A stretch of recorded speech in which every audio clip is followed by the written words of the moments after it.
Olá. Você sabia que o Senado foi um dos primeiros órgãos públicos a criar uma comissão dedicada a planejar sua política voltada para as questões ambientais? Graças a medidas como essa, hoje se gasta muito menos papel, energia elétrica, água e materiais descartáveis. O Senado também esteve entre os primeiros a aderirem ao programa de pró-equidade de gênero e raça do governo federal. Tanto é verdade que o número de mulheres em cargos de chefia quase triplicou nos 2 últimos anos. Os resultados dessas ações socioambientais são o tema de nossa conversa com Ilana Trombica, diretora-geral do Senado. Ilana, obrigado pela sua presença. Boa tarde, Silvio, como vai? Bom, bem, obrigado. A gente queria mostrar logo para os espectadores uns números sobre as economias que o Senado tem feito recentemente nessa área ambiental. Bom, contas de água ali. Reduziu 25% nos últimos 2 anos, né? Com algumas medidas como redutor de pressão de saída. Temos um outro número aqui, a luz ou de copos descartáveis, pronto, 87%. Quer dizer, os copos e canecas, agora, dos servidores, quase todos são próprios, né? Esse ano de 2015 aqui não é uma coincidência que a gente está fazendo essa medida toda a partir dessa data, né, Ilana? Foi quando foi implantado o plano de gestão do Senado nessa área. Né? Acho que é sustentável. É importante, você trouxe 2 economias que são, para mim, muito representativas de toda uma política que foi implantada. A primeira da água, porque você sabe que aqui no Distrito Federal nós tivemos um período muito longo, né, de uma prestação de serviço de água reduzida. Então, era mais do que nossa obrigação, né, fazer parte disso. Para isso, tivemos ações, como a que você falou, da redução da pressão da água, mas também, por exemplo, os jardins do Senado não são mais molhados, né? Evitamos esse tipo de utilização da água para guardar a água para aquilo que é fundamental, né, para o convívio humano, para o bom viver em sociedade. Isso é muito importante porque isso é um exemplo para todas as instituições, inclusive um exemplo para o servidor na sua própria casa. Como a gente pode priorizar o uso da água? Né? Essa é uma discussão que parecia longe para a gente, o Brasil cheio de bacias hidrográficas, mas o ano passado... Supostamente uma abundância, né? Os últimos tempos nos mostraram que está bem perto da gente. E o caso dos copos descartáveis, ele é um caso emblemático, não apenas pela diminuição dos copos, mas por outros 2 fatores. Os copos que nós usamos hoje nos eventos que temos em comissões temáticas, em grandes seminários do Senado, são ambientalmente corretos, não são copos plásticos, né? São copos de papel. Então, quando precisamos usar, em algumas situações ainda é necessário, porque recebemos público no Senado, usamos os copos ambientalmente corretos. Mas essa questão tem uma história ótima, Silvia, é que quando nós nos debruçamos sobre elas, fizemos uma reunião e os setores não estavam muito sensibilizados para a questão. Depois de algum tempo de reunião, eu fiquei um pouco irritada e disse, gente, a reunião terminou. Eles, como terminou, Ilana? Eu disse, terminou porque eu já resolvi a situação. Como você resolveu? Eu disse, ora, o Senado não vai mais comprar copo descartável. Você está louca? Eu disse, se cada um não é capaz de pensar no todo e fazer a sua parte, não faz mal uma pessoa tomar decisão por todos. Desde aquele dia a gente não comprou mais copo descartável, né? E foi uma pequena lição para mostrar que o que tem que ser feito, vai ser feito. Melhor que seja com a participação de todos, mas a contribuição do Senado na área socioambiental e de equidade, nós vamos cumprir. Como a gente citou no início, já tem mais de 10 anos que o Senado começou a dar os primeiros passos nesse sentido com a criação daquela comissão, né? Você acredita, apesar dessa reunião ter tido esse tipo de resistência, que é natural numa mudança de cultura, né? Você acredita que os servidores do Senado já estão mais conscientes de que eles precisam, aqui dentro da casa, fazer uma economia desses recursos que são públicos e também são recursos importantes para a natureza? Aquela reunião foi uma mudança de comportamento. A partir dali, todo mundo entrou no barco, né? Porque alguém vai comandar um barco. Se nós pudermos fazer isso juntos, como está sendo hoje, muito melhor. Hoje a gente já está na 2ª edição do nosso plano de logística sustentável e é uma outra participação, né? É discussão em alto nível, né? As pessoas já estão todas sensibilizadas e hoje a gente procura não só a conscientização do servidor, mas ações práticas, eficientes da própria administração que podem trazer resultados muito benéficos. No caso da água mesmo, né, além da economia do próprio servidor no uso, algumas medidas, a gente podia até voltar depois, nesse primeiro infográfico da água que a gente mostrou, que tem a questão você reduziu a pressão da água, né, nas torneiras, e também o Senado fez um trabalho forte na área de manutenção de equipamentos, para procurar vazamentos, não é isso? Exatamente.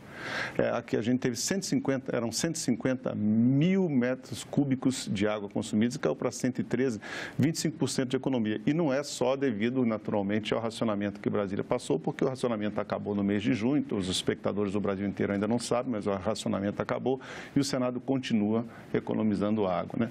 A gente pode ir para um outro infográfico que a gente vai mostrar agora, a energia elétrica e papel, que também são economias muito importantes que aconteceram, né, Ilana?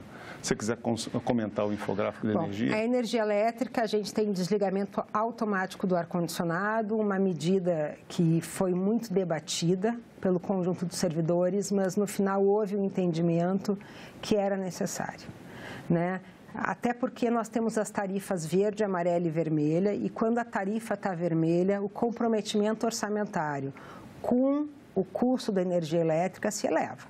Estamos num momento, com a emenda 95, de racionamento de recursos, racionamento de água e dos próprios recursos financeiros, nesse caso. Então, é importante que a gente tenha consciência que, quando economizamos luz, efetivamente estamos fazendo com que possamos utilizar os recursos públicos para outros fins. Deixando de gastar na conta de luz para poder investir em outras coisas dentro da própria casa, né? Além do desligamento automático do ar-condicionado, que ele acontece no final do dia, em algum momento, né? De acordo com a necessidade de serviço, né? Mas também as pessoas estão sendo orientadas a, quando sair da sua sala, desligar a luz no final do expediente, não esquecer de desligar o computador, essas medidas simples que geram economia. Você falou algo interessante. A gente adotou um sistema de desligamento automático do computador. Porque, às vezes, o computador, naquele modo intermitente, né, ele ainda gasta alguma luz. Então, nós conseguimos um sistema que desliga automaticamente o computador, mesmo que o servidor, quando saia, não o faça. Não tenha desligado. Às vezes, o servidor esquece e deixa ele fica naquele modo de espera, dormindo, mas isso também gasta energia, né? Gasta menos, mas gasta. Então, a gente conseguiu, com um sistema, fazer com que haja, depois de um tempo, o desligamento de todo o sistema do computador, e aí cessa realmente o gasto de energia elétrica. A questão do papel aqui no Senado era um negócio bastante grave, a gente sabe disso, né? Uma casa de leis sempre usou muito papel para movimentar, você fazia um processo administrativo, quando você dava entrada num projeto aqui, você tinha um gasto de papel enorme. Com medidas que foram tomadas ao longo do tempo, tudo isso foi sendo informatizado, automatizado, né? Há pouco tempo o Senado parou, inclusive, de distribuir a ordem do dia em papel, que era um calhamaço desse tamanho, a gente lembra, né, Ilana? Então, a gente viu que essa é uma das principais mudanças culturais que você teve que implantar no Senado, né? Quer dizer, fazer as pessoas entenderem que o papel não é para estar sendo usado o tempo inteiro. Duas questões no papel. 5 de maio de 2015, viramos a chave processo eletrônico administrativo. Bom, não só a economia de papel, como a transparência dos processos, né? A previsibilidade, porque todo mundo pode acompanhar aonde está o processo e vários órgãos podem, inclusive, fiscalizar o processo no decorrer do mesmo, né? Resultado disso é que hoje temos todos os processos muito mais facilmente auditados, porque eles podem ser auditados durante o seu encaminhamento e não só ao final da ação, né?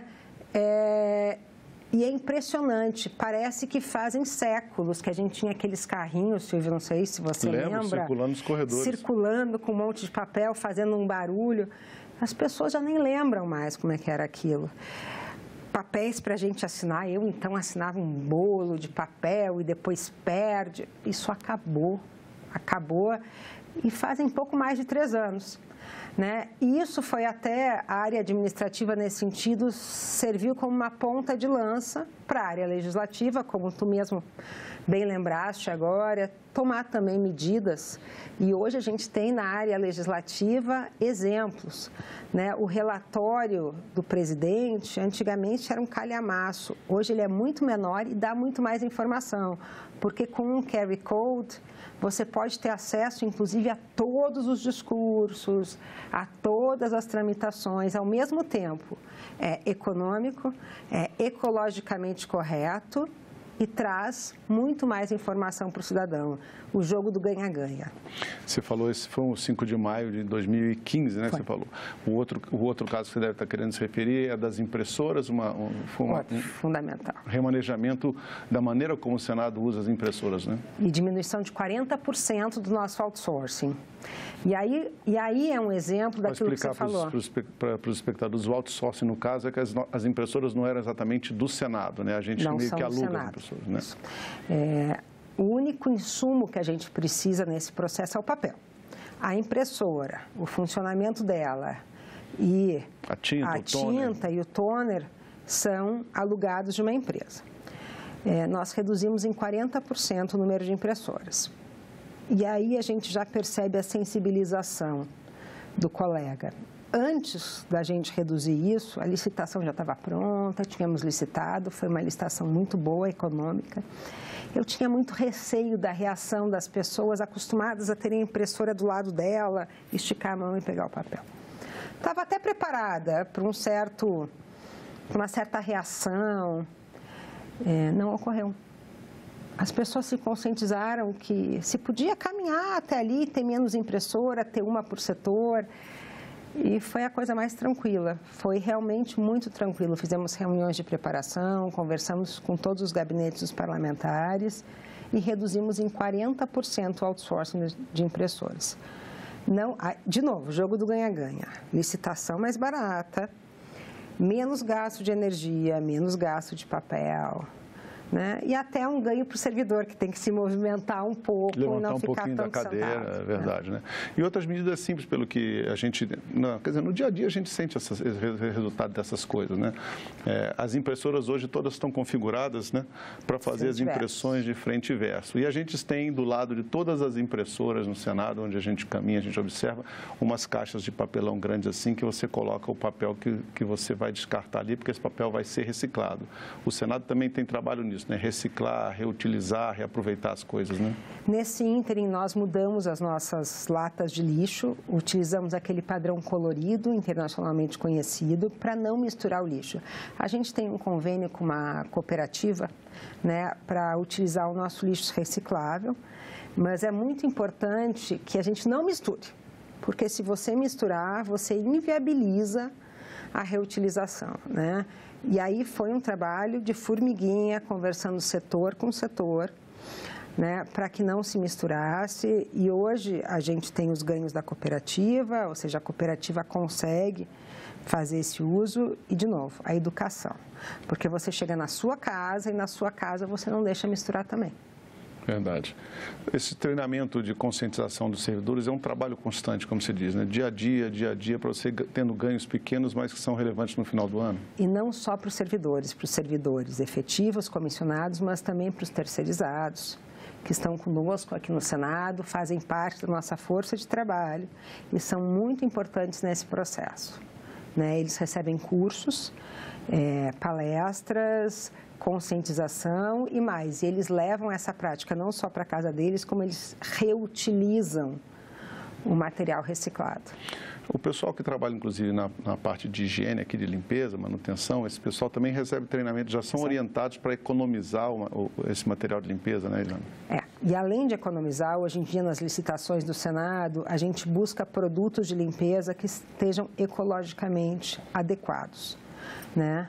Para que nós possamos, em toda a cadeia, estar tendo uma atitude que seja aquela que a sociedade, o meio ambiente espera de um órgão público. Vamos falar um pouco agora de equidade, né? A gente sabe que o Senado tem feito um esforço grande nesse sentido de assegurar aqui dentro da casa as condições iguais de trabalho para todos, né? Independentemente do sexo, independentemente de qualquer outra situação, né? Isso também começou já há alguns anos e os melhores resultados estão surgindo até agora, né? A gente observa que nos últimos 2 anos quase que triplicou, por exemplo, o número de mulheres em cargos de chefia, né, no Senado. Esse resultado é fruto principalmente da conscientização, valorização do servidor com melhor qualificação ou é uma espécie de cota? Nós não temos cotas formais no Senado Federal. Entre os servidores efetivos, são 72% homens e 28% mulheres. No entanto, as mulheres comem um pouco os cargos de chefia dos homens e nós somos mais de 30% nos cargos de chefia. Então, a gente avançou um pouco no nicho do homem. Entre os comissionados, nós somos meio a meio. Né? E nos demais segmentos, nós temos mais mulheres do que homens, né? Então, eu diria que o Senado é uma casa que gosta de valorizar, sim, a competência, mas que criou uma cultura de entendimento, né? E vou te dar um exemplo. Quando nós discutimos a questão de aumentar, que durante o período dos primeiros 15 meses do bebê, a mulher ter uma jornada de 6 horas, não foi uma decisão de um grupo de mulheres que propôs. Houve uma discussão com todo o corpo funcional da casa, porque nós sabemos que um bebê e uma mãe, normalmente você tem uma família por trás. E essa família toda está beneficiada quando a mãe consegue estar mais tempo com seu bebê. E houve um momento que se queria vincular isso à questão do aleitamento materno. Eu, particularmente, passei 6 anos da minha vida amamentando e só tenho 2 filhos. Mas nós sabemos que o aleitamento materno é fundamental. Agora, aquela mãe que não tem oportunidade de amamentar, ela precisa muito mais oportunidades de afeto com o seu bebê. Então, não vinculamos ao aleitamento. Toda mãe tem direito a isso. Evoluímos muito, até que chegamos à conclusão que tínhamos que chamar os homens para o debate. E hoje, o nosso comitê de promoção à igualdade de gênero e raça é formado por homens e mulheres. E tivemos, nesse semestre passado, um evento que teve uma lotação surpreendente, foi um sucesso, chamado Papo de Homem. Né? Chegou um momento que os homens disseram, opa, nós também queremos discutir, nós estamos dentro desse novo modelo de sociedade, que é um modelo de equidade, é um modelo de igualdade, é um modelo que o homem também pode participar. E aí um homem, por exemplo, lá lembrou que ele ia ao shopping com a filha dele, bebê, e na hora de trocar as fraldas, o trocador ficava dentro do vestiário feminino, dentro do banheiro feminino. E aí, como ele ia fazer? Né? Então, equidade de gênero não é só para a mulher. Não é só para um lado, é para os dois, né? É para os dois. Equidade é igualdade, na verdade, né? A Procuradoria da Mulher no Senado já tem uma função um pouco diferente, né? Infelizmente, a gente sabe que as mulheres ainda são vítimas de muito preconceito, de muita violência na sociedade, né? E a Procuradoria da Mulher no Senado também atua mais nesse sentido, né? É um trabalho integrado que desenvolve a Procuradoria, a Direção-Geral do Senado, o Corpo de Funcionários e esse comitê? Nós trabalhamos a Procuradoria, a Diretoria-Geral, o comitê. Não podemos esquecer que temos uma comissão mista de violência contra a mulher, né, e que temos um instituto de pesquisa que levanta dados a respeito da Lei Maria da Penha. É todo um ciclo que funciona muito bem, muito integrado, discutimos tudo junto no comitê.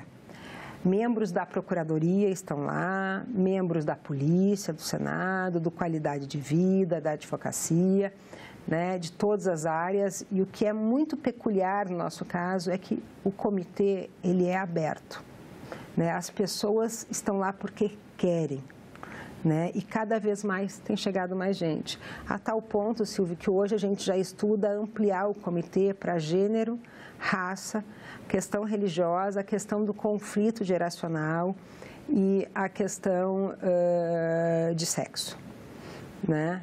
Porque a gente tem recebido muita gente querendo discutir muita coisa e a gente quer dar oportunidade para todas essas discussões.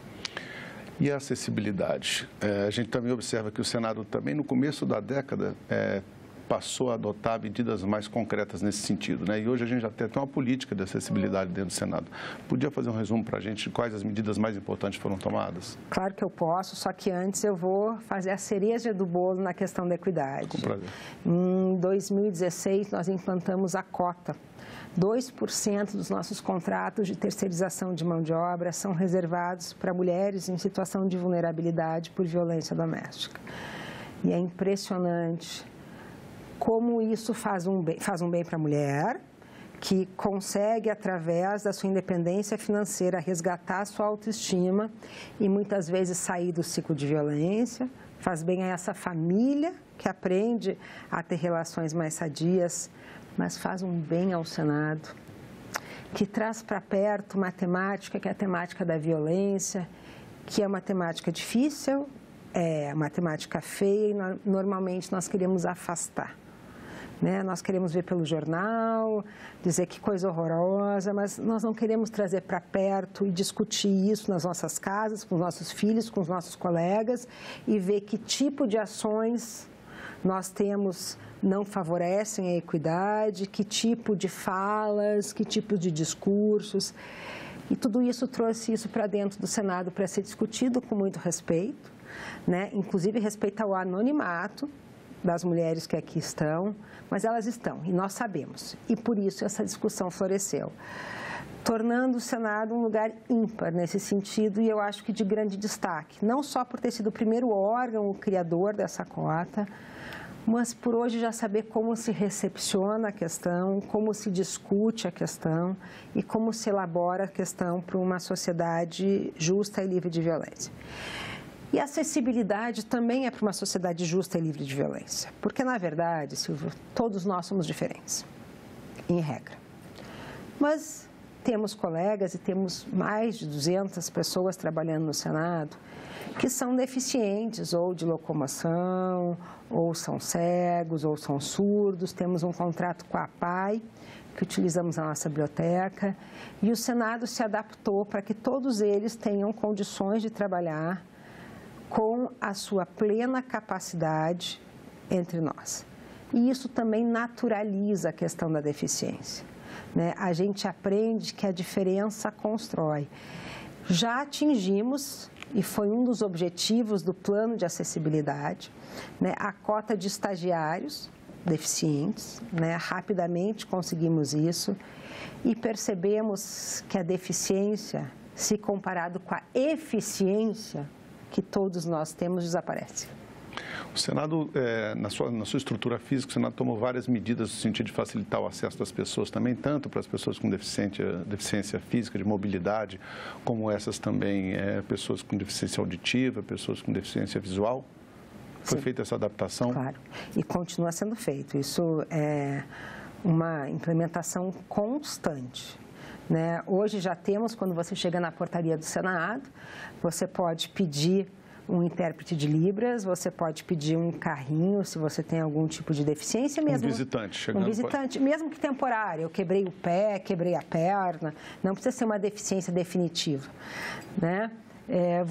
Todas as nossas sessões, inclusive pela TV Senado, onde estamos agora, você vai ter a utilização de Libras, né? Todos os nossos eventos também. Né? Então, isso é uma coisa que está no nosso dia a dia. Os caminhos no Senado são marcados no piso, né? Com o piso tátil. Né? O nosso portal hoje também já é acessível. O da internet, o né? da internet. Então, isso também é uma preocupação constante. Só para concluir, no começo da entrevista você citou que todas essas economias aqui que a gente citou são economias que são importantes, principalmente nessa situação em que o Brasil vive hoje, de ter uma contenção de gastos estabelecida por uma emenda constitucional dos gastos públicos, né? Você acha que o Senado ainda tem espaço para economizar ainda mais nessas áreas? Quer dizer, o Senado já está pensando em novas ações para reduzir ainda mais o seu custo, a sua estrutura nesse ponto de despesas? Eu acho que esse é um desafio que nunca parou. A gente está sempre pensando em novas tecnologias, novas formas de fazer, para fazer mais, melhor e de um jeito inteligente. Nesse sentido, não há dúvida que há vários instrumentos novos de informática, mesmo na área da comunicação, que tornam a questão mais acessível, né? Nós vamos continuar investindo em acessibilidade, vamos continuar a nossa busca pela redução daqueles custos que nós sabemos que podem ser reduzidos e que vão ter um benefício para o meio ambiente. E mais do que nunca, eu acho que o Senado se associa aos Objetivos de Desenvolvimento Sustentáveis do Milênio, da ONU, né? Porque o mundo, na verdade, é um só. Né? Os recursos do mundo são um só, as pessoas do mundo são as mesmas. Né? E ao se associar dessa forma, ao fazer com que as nossas ações, tal qual a ONU, sejam sempre sustentáveis, nós buscamos uma melhoria constante e criamos uma cultura, né, da busca da eficiência, sempre com a sua melhor tecnologia, né, com a sua mais nova forma de se representar na administração pública. Ilana, muito obrigado pela sua presença no programa Cidadania. Obrigada a você, Silvio, foi um prazer. Prazer foi meu. Bom, para rever, baixar ou assistir esse programa, você visita o nosso site senado.leg.br/TV Senado ou então o canal da TV Senado no YouTube, youtube.com/TV Senado. Para fazer um comentário crítico ou sugestão, ligue grátis para 0800 61 2211. Obrigado pela companhia e até o próximo Cidadania.